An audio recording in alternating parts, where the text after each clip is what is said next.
Ikhwan akhwat rahimahumullah, pada bulan ini adalah bulan Safar menjelang Rabiul Awal. Bulan Safar ini bulan yang nanti di akhir Rebo terakhir itu ada Rebo Kasang, disebutnya adalah bulan yang harus kita memperbanyak istighfar, berlindung pada Allah Subhanahu wa taala, karena nanti di bulan di akhir Rebo Kasang itu adalah turunnya balai musibah untuk ujian bagi kita semua. Karena itulah di kalangan para ulama-ulama tasawuf itu disunahkan melaksanakan sholat sunnah lidafil bala, meskipun di dalam maklumat pengersaabah sholat lidafil bala yang kita lakukan itu qabla subuh dilakukan, ba'da isya dilakukan. Jadi sholat lidafil bala yang biasa kita lakukan itu setelah sholat qabla subuh disambung dengan sholat lidafil bala. Bacanya surat apa? Dari surat Allahu la ilaha ayat kursi, ya, kemudian kulhu, kemudian falak bin nas, falak dan bin nas. Kemudian kalau ba'da sholat isya disambung sholat ba'da isya itu zikir.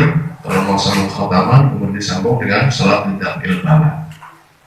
Lidafil bala ini adalah betapa dunia ini sudah luar rentang. Maka kalangan para ulama-ulama tasawuf banyaknya ujian cobaan manusia karena seiring dengan jumlah maksiat, ya, di dunia ini yang begitu dahsyat. Makanya ulama-ulama tasawuf ahli thariqah itu adalah membangun dunia ini supaya tidak terlalu berat sebelah. Kalau terlalu berat sebelah kemaksiatan, maka musibah akan mudah datang, laknat Allah akan mudah turun. Dengan adanya ahlu ta'at, ahlullah, orang-orang thariqah itu adalah guru mursyid itu mengajak orang-orang untuk memperbanyak sebagai ahlullah, ahli kepada Allah. Oleh karena itu orang-orang thariqah itu bukan hanya mendoakan untuk dirinya, tetapi juga mendoakan untuk seluruh dunia, keseimbangan dunia ini. Makanya orang-orang thariqah itu sebenarnya menjaga keseimbangan dunia. Ibadah-ibadah yang kita lakukan itu meskipun melelahkan, ya, sebenarnya secara lahiriah lelah. Zikir 1000 sampai 1000 ataupun khotaman 16.000 dan sebagainya itu sebenarnya melelahkan. Tetapi kita tujuannya untuk keselamatan diri kita, keluarga kita, dan lingkungan masyarakat kita serta dunia ini. Maka pahalanya lebih besar mendoakan alam dunia ini. Orang-orang thariqah itu ahlullah disebutnya. Di dalam kitab Al-Anwar Qudsiyah fi Qawaid Sufyah, Imam Asy'arani menyebutkan bahwa guru-guru mursyid, guru thariqah itu adalah mengajak orang memperbanyak menjadi ahlullah di dunia ini untuk dekat pada Allah. Karena dunia ini, dengan gemerlapnya dunia ini, orang tertipu, banyak yang tertipu, terlena dengan kehidupan dunia ini. Nah, maka di bulan Safar itu bagian dari ikhtiar, kehati-hatian. Meskipun orang lain menolak, nggak apa-apa, biarin aja, karena dia tidak tahu ilmunya. Apa yang jadi sholat lidafil bala? Apa tidak cukup dengan sholat saja?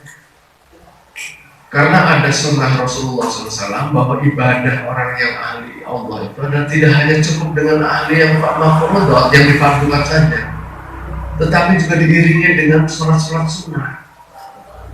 Cirinya orang-orang yang memperbanyak sholat sunnah itu adalah orang yang mahabbah kepada Allah. Kan doa kita, ilahi anta maksudi waridhoka matlubi aktini mahabbataka wa ma'rifataka. Ketika kita dikasih mahabbah oleh Allah, itu rasa senang ibadah itu. Bahkan kalau tidak melakukan kayak sesuatu yang punya hutang gitu. Padahal enggak hutang, tetapi dalam perasaan orang-orang yang mahabbah, yang sudah cinta pada Allah, itu rasanya kalau nggak melaksanakan sholat isyraq, isti'adzah, surat syukur ataupun sholat rawatib, rasanya punya hutang. Itu tanda-tanda orang yang mahabbah kepada Allah.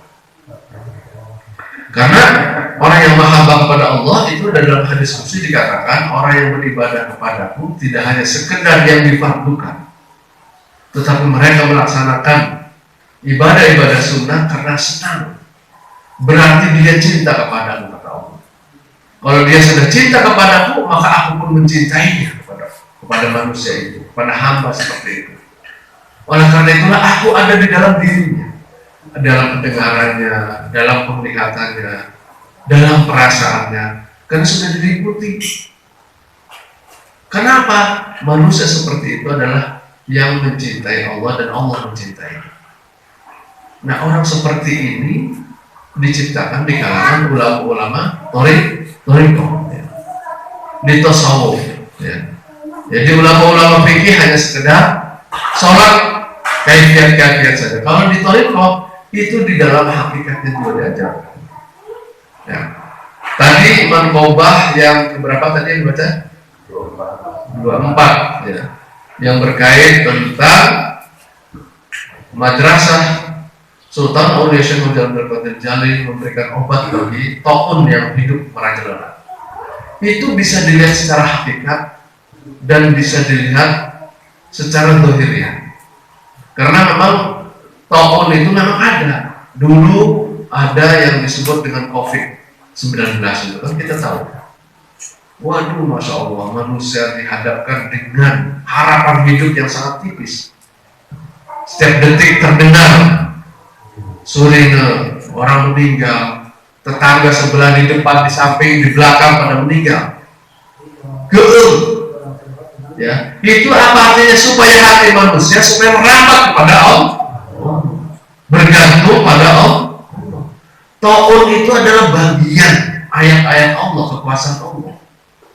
Nah, madrasah Sultan Aulia itu secara simbolik memberi obat dohir dan obat batin. Obat dohirnya memang secara hakikatnya doa. Karena lingkungan Aulia Allah, waliullah itu ya sama di Suryalaya juga. Itu air yang ada di dalam Suryalaya itu karena sudah mendapatkan zikrullah, tarikan zikir. Air yang sudah kena zikir itu berdasarkan hasil penelitian dari peneliti Jepang itu bercahaya. Air yang selalu mendapatkan zikir didoain itu beda cahayanya dengan air yang tidak pernah didoakan. Nah, air yang di lingkungan tempat berdoa itu adalah makmur. Sama halnya juga air Zam-Zam. Air Zam-Zam itu butuh orang tawaf, ya, beribu-ribu manusia. Bahkan ketika tidak ada manusia sekalipun, kemarin COVID itu tidak boleh tawaf manusia dilarang. Tetapi malaikat yang menggantikannya sudah bersepakat itu. Ada 70.000 malaikat menggantikan manusia untuk tawaf di sekitar Ka'bah. Maka air Zam-Zam itu adalah bagian air yang mendapatkan siraman doa dan memang mendapatkan hakikat mukjizat yang diberikan oleh Allah Subhanahu wa taala di dunia ini. Hujjatul balighah li Bani Adam sebagai argumentasi puncak bagi agama bahwa air itu pun mengandung hakikat khasnya. Nah, air yang ada di sekitar madrasah Sultan Aulia Syekh Muhammad Abdul Qadir Al-Jilani itu juga mengandung obat. Karena mengandung doa. Sama di Suryalaya juga sebegitu. Manaqib ini, manaqib Sultan Aulia, manaqib juga begitu. Guru musik kita. Makanya minta air, kalau tidak ada air, wadahanlah doa gerak. Hadarat pada Rasulullah SAW sedang dan jalan kepada penguasa guru agung kita.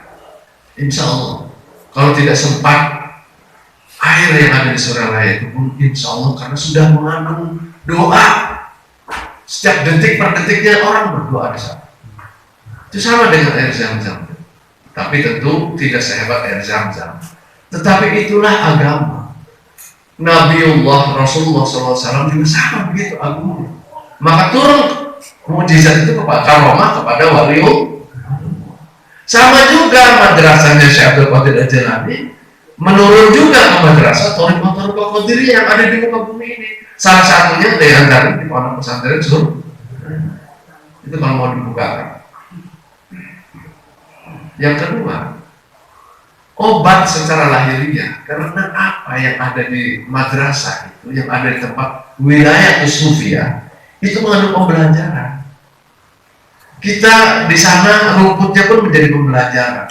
Tadi itu kita belajar dari makhluk-makhluk yang ada sekitar. Kita kalau manakib menyaksikan bermacam-macam manusia dengan berbagai karakternya, dari kampung, dari kota, dari desa, dari seberang, dari luar negeri, bermacam ragam orang di situ. Ingin apa? Ingin bersama-sama, ingin mausul ilallah di tempat yang mulia itu. Sama juga dengan Baitul Haram. Jadi di dunia ini ada prototip turunan-turunan namanya. Ada Nabi, ada waliul, ada Mekah, ada tempat-tempat Thariqah. Jadi ini sebenarnya poros bumi, jalan rohani di dalam Thariqah. Tapi hati-hati, jangan dibandingkan, wah itu kalau Surabaya sama dengan, enggak, jangan dikatakan itu. Cuma itu adalah mendapat aura, faidullah, limpahan Baitul Haram di tempat-tempat dunia, di tempat zikir, majelis zikir. Karena di dalam majelis zikir itu termasuk di masjid ini, Pak. Ini majelis, kalau digunakan majelis zikir itu di makrifat. Karena di setiap hari pagi dan petang itu Allah menyebar malaikat sayyarah, malaikat pengintai, malaikat yang tugasnya adalah memantau di muka bumi ini di mana ada majelis zikir, dia untuk itu. Malaikat sayyarah. Malaikat sayyarah itu adalah malaikat yang terbang kemana-mana memantau di mana ada majelis zikir, di situ turun. Nah, dia bersama-sama turun di sini dan menyampaikan juga kabar ke langit. Makanya di majelis zikir itu, tempat majelis zikir, ya. Kalau majelis taklim beda lagi malaikatnya.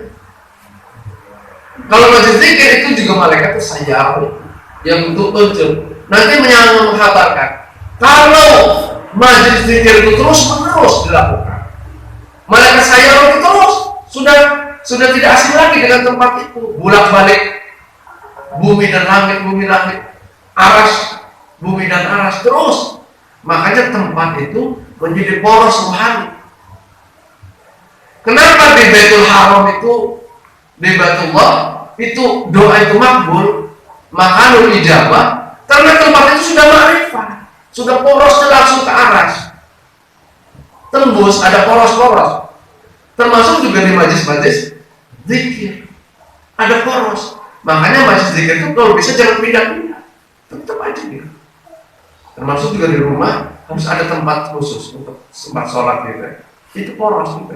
Bahkan bumi yang di tempat sujud kita itu menangis ketika tidak disujudi.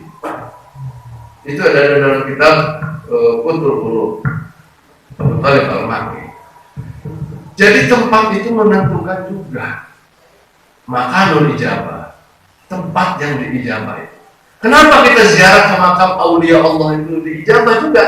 Karena di situ makam aulia Allah, orang yang kekasih Allah itu meninggal di situ, meskipun dia sudah meninggal, tetapi ruhnya dimanfaatkan oleh Allah Subhanahu Wa Taala untuk mendakwahkan agama ini. Makanya para guru mursyid itu, wala tahsabanna alladziina qutilu fisabilil amwat bal ahya. Jangan kau sangka orang yang meninggal itu, yang di jalan Allah itu meninggal mati, mereka itu hidup sebenarnya.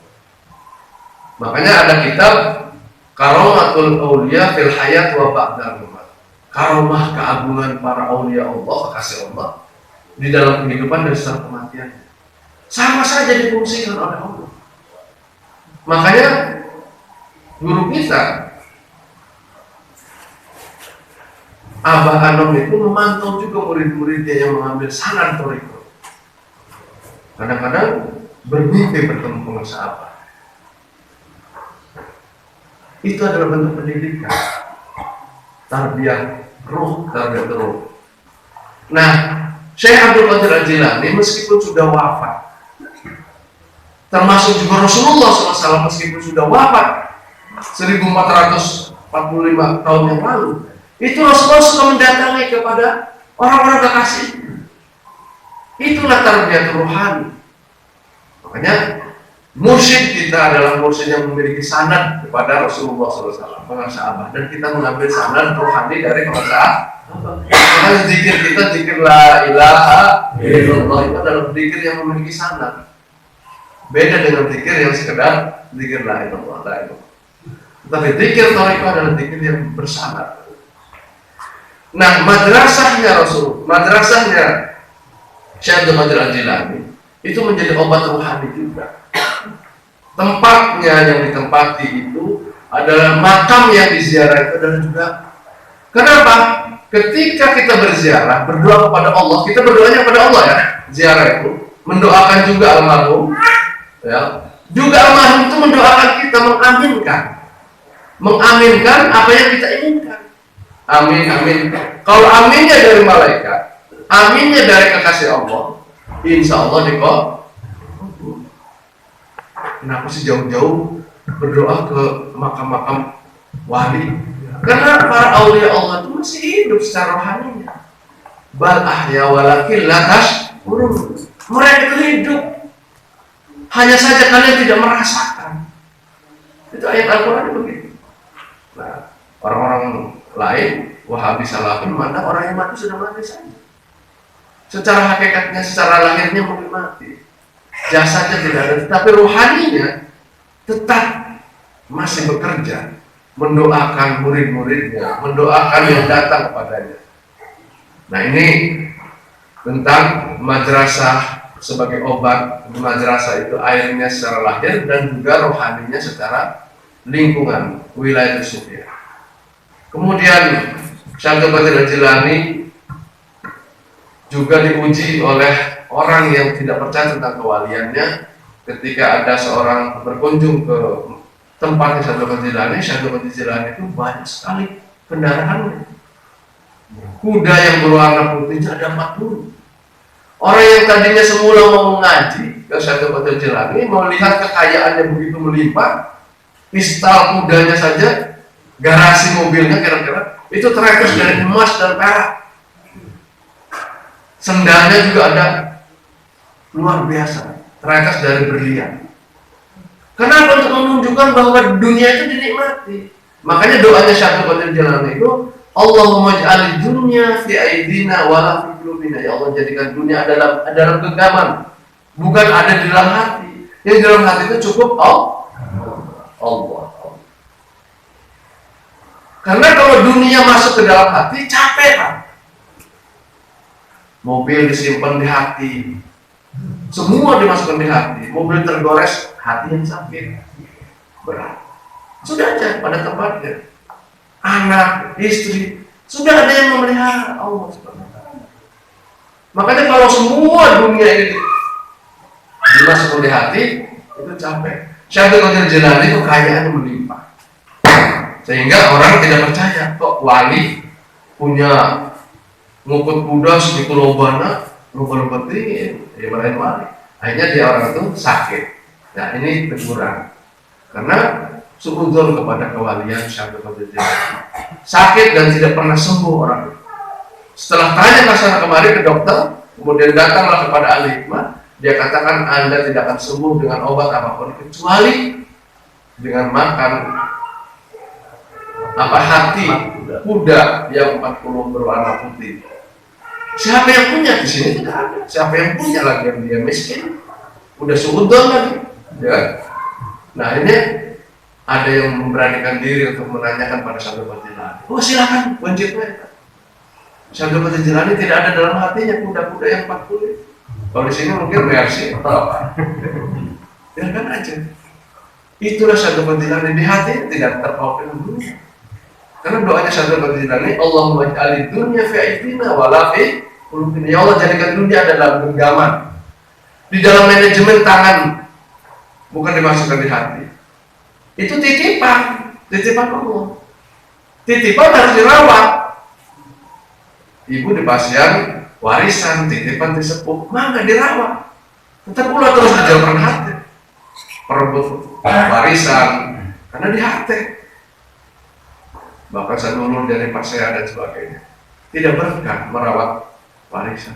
Warisan itu walaupun kecil, tapi dirawat dengan keikhlasan, insya Allah barokah. Nah, Syaikhul Qadir Jilani menyerahkan kuda yang 40 itu disilakan untuk makan. Setelah habis 40 ekor kuda itu sembuh dia. Itu adalah jalannya, jalan taubat ataupun jalan hidayah dia. Sehingga dia matur berterima kasih pada Syaikhul Qadir Jilani. Kata Syaikhul Qadir Jilani, dia katakan, memang kuda-kuda itu aku miliki hanya untuk menyembuhkan kamu. Tidak dengan kebencian. Mana untuk itu? Syaikhul Qadir Jilani. Memang kuda-kuda yang aku miliki ini adalah ada titipan Allah yang untuk menyembuhkan Anda yang sedang sakit.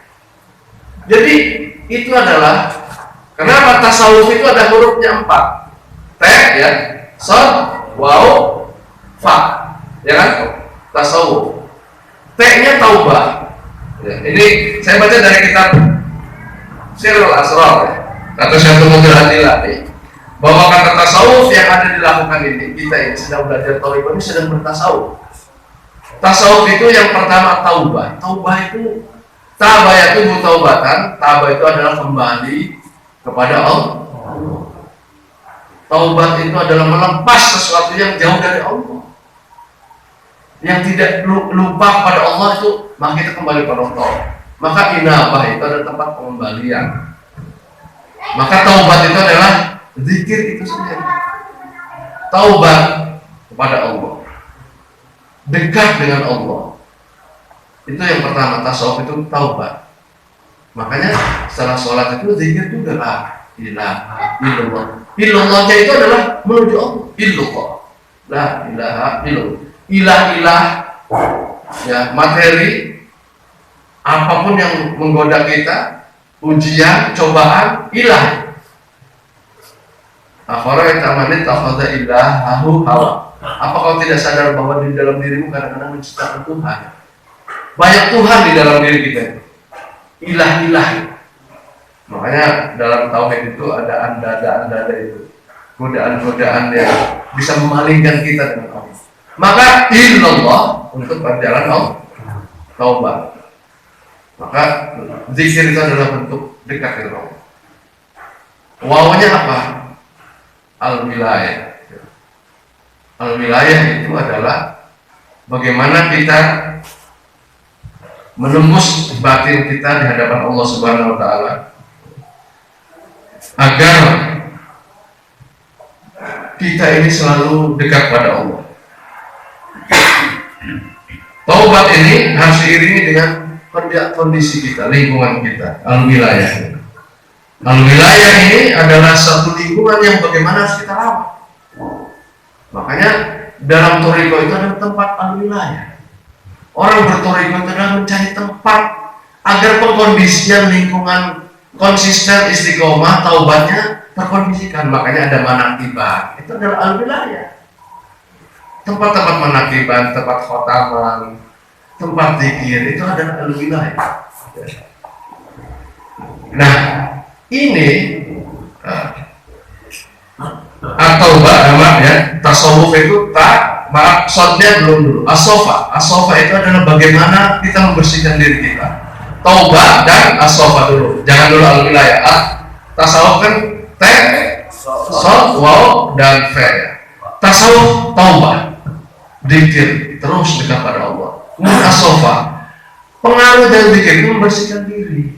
Taholi tadi ketika ada keraguan, kebimbangan, ketakutan, kecemasan atau rasa iri dengki kita, itu adalah hilang, harus dibersihkan.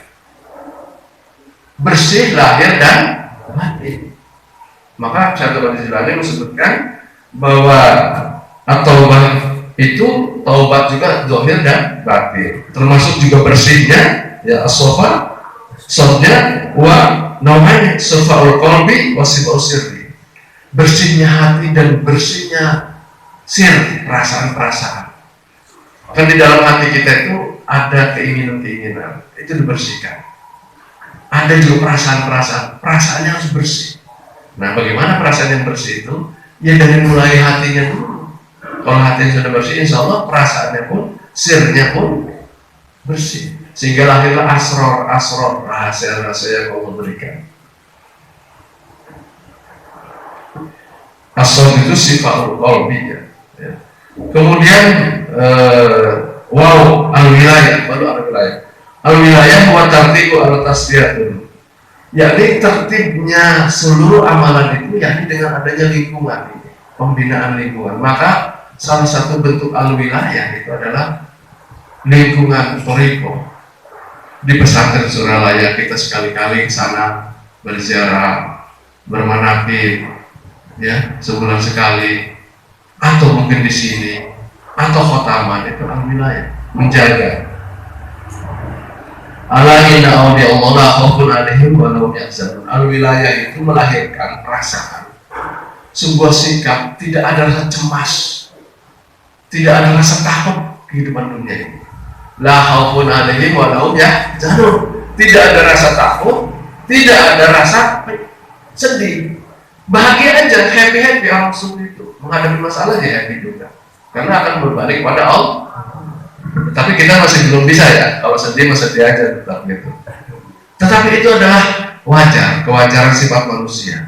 Tetapi ketika dibalikkan kepada Allah, beban kita yang tadinya sedih, cemas, takut, balikan ke Gusti Allah. Ya Allah, aku sudah tidak kuat dari sana. Akhirnya lepas itu rasa takut itu, rasa khauf, karena manusia itu tidak lepas dari rasa takut. Di labik beres lata syita iwasa. Walyabudu rabb hadzal bait alladzi at'amahum min ju'in wa amanahum min khauf. Nah, al-wilayah itu membentuk lingkungan kita ini. Maka lingkungan thariqah kita harus dibina tasawuf. Nah, al-fa'nya tasawuf, fa'nya adalah al-fana. Bagaimana fana itu adalah menghasilkan rasa idapannya ke sifat al-basarah, bahwa itu sifatul ahadiyah. Jadi ketika orang sudah fana, itu fana dalam arti dia meleburkan diri kepada Allah. Tasawuf itu meleburkan diri kepada Allah. Ketika kita berzikir, sholat, lebur dengan Allah. Kalau sholat kita, zikir kita masih pergi kepala kita ke sana kemari, ke utara, ke selatan, itu belum fana. Kalau sudah fana, melebur bersama Allah di dalam sholatnya, di dalam zikirnya, di dalam ibadah-ibadah yang lain. Maka al-fana itu adalah meleburkan diri kita ini kepada Allah. Tetapi kita harus sadar juga, jangan terlalu lama meleburkan diri, ya, karena kita juga hidup wala tansa nasibaka minad dunya. Harus ingat juga kita ini sedang hidup di dunia. Itu artinya apa? Thariqah itu adalah mengingatkan kita agar tidak terlalu terlena di dunia ini. Ingat pada penciptanya. Kembali kepada Allah. La ilaha illallah. Illallah itu adalah kembali pada Allah. La mawjuda illallah. Tidak ada sesuatu yang ada kecuali adanya diadakan oleh Allah. Apapun yang di muka bumi. La ma'buda illallah. Tidak ada yang diibadahi, tidak ada yang diperhamba di dunia ini kecuali hanya Allah. La maqsuda illallah. Tidak bisa dituju kecuali hanya untuk Allah. Tujuan hidup ini ilahi atau maksudi. Kan itu. Maka orang-orang yang bertasawuf itu adalah pertama taubat, sodnya as-sofa, bersih hati, zahir dan batinnya. Wawnya al-wilayah, menjaga lingkungan rohani kita. Kemudian fa'nya fana, bersama Allah. Itulah tasawuf. Di thariqah kita ini berlapis-lapis, bertingkat-tingkat. Orang yang sudah pada makum ini, ya meskipun baru belajar thariqah, tapi orang bisa saja kualitasnya sudah seperti ini. Seperti Umar bin Khattab, imannya meskipun belakangan, dia langsung mantap begitu, tancap gas menuju Allah Subhanahu wa Ta'ala. Ini adalah thariqah, itu adalah milik kita semua dan kita yang mengolahnya. Thariqah hanya memberikan fasilitas sarana, prasarananya, lingkungannya, amaliyahnya, dan amalan-amalan itu adalah jalan. Nah, kalau tanpa ada minyaknya, ya amalan-amalan tidak jalan kendaraan itu. Tanpa ada aurat zikir yang diamalkannya ya tidak jalan. Karena itu adalah minyaknya yang menggerakkan. Wasulillah itu adalah aurat-auratnya. Tetapi di balik aurat itu kita harus merasakan. Ya, itu saja, mudah-mudahan ada hikmah manfaatnya. Wallahu muwaffiq ila aqwamit. Assalamualaikum warahmatullahi wabarakatuh. Waalaikumsalam. Allah.